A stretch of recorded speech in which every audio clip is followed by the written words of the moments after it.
पहिल्या उपवासाच्या इफ्तारपूर्वी मुस्लिम बहुल भागातील बाजारपेठेमध्ये गर्दी असते। विशेषतः रमजान महिन्यात मस्तान चौकात लाखो रुपये किमतीच्या कित्येक टन खजुरांची विक्री होते।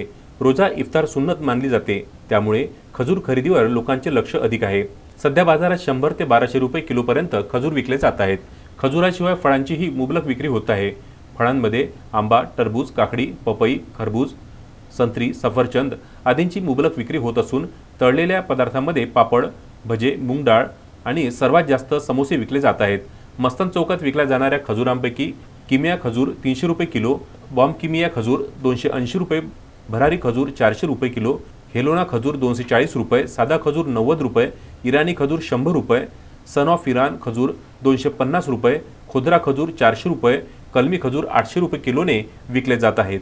अशा प्रकारे रमजान महिन्यात खजुरांची लाखो रुपयाची उलाढाल होत आहे। विविध प्रकारच्या शरबतांना विशेषतः रूह अफजा शरबतला मोठी मागणी असते। तसेच रमजानच्या महिन्यात शहरातील सर्व दुकानांमध्ये खजूर, रूह अफजा, सुकामेवा आणि विविध प्रकारच्या शरबतांचा व्यवसायही वाढलेला आहे। कोरोना महामारीमुळे गेल्या 2 वर्षांपासून बाजारातील चमक संपली होती, तरीही यंदा सुद्धा महागाईमुळे व्यवसायावर परिणाम झालेला आहे। मात्र मुस्लिम समाजाच्या पवित्र महिना असलेल्या रमजानचे 30 दिवस सर्व प्रकारचा व्यवसाय वाढला आहे।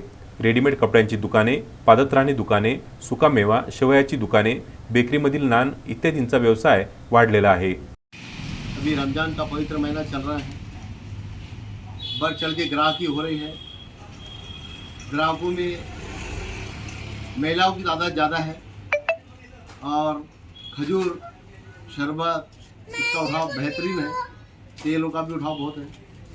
मोहम्मद फारूक, विदर्भ न्यूज, खामगाव।